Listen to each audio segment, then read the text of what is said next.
ಬಿಜೆಪಿಯಲ್ಲಿ ಭಿನ್ನಮತ ಭುಗಿಲೇಳ್ತಾ ಇದೆ. ಆಕ್ರೋಶವನ್ನ ಹೊರಹಾಕುವಂತಹ ಕೆಲಸವೂ ಕೂಡ ಅಲ್ಲಿ ಮುಂದುವರೆದಿದೆ.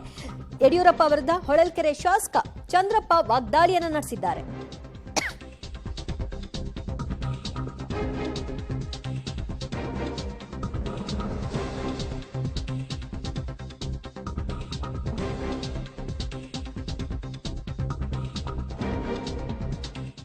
ಚಿತ್ರದುರ್ಗದಲ್ಲಿ ಬಿಜೆಪಿ ಅಭ್ಯರ್ಥಿಯಾಗಿ ಗೋವಿಂದ ಕಾರಜೋಳ ಅವರನ್ನ ಕಣಕ್ಕಿಳಿಸಿದ ನಂತರದಲ್ಲಿ ಅಸಮಾಧಾನ ಈಗ ಸ್ಫೋಟವಾಗ್ತಾ ಇದೆ. ಯಡಿಯೂರಪ್ಪ ವಿರುದ್ಧ ಹೊಳಲ್ಕೆರೆ ಶಾಸಕ ಎಂ ಚಂದ್ರಪ್ಪ ಅವರು ವಾಗ್ದಾಳಿಯನ್ನ ನಡೆಸಿದ್ದಾರೆ.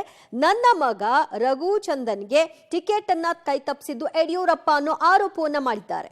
ಕಮಿಟಿನಲ್ಲಿ ಸನ್ಮಾನ್ಯ ಮೋದಿ ಅವರು, ಅಮಿತ್ ಶಾ ಅವರು, ನಡ್ಡಾ ಅವರು 4 ಜನ ಕಮಿಟಿ ರಘುಚಂದನ್ ಅವರಿಗೆ ಚಿತ್ರದುರ್ಗ ಪಾರ್ಲಿಮೆಂಟ್ಗೆ ಕ್ಲಿಯರ್ ಮಾಡಿದ್ರು. ಘೋಷಣೆ ಒಂದೇ ಬಾಕಿ ಅಂತ ಇತ್ತು.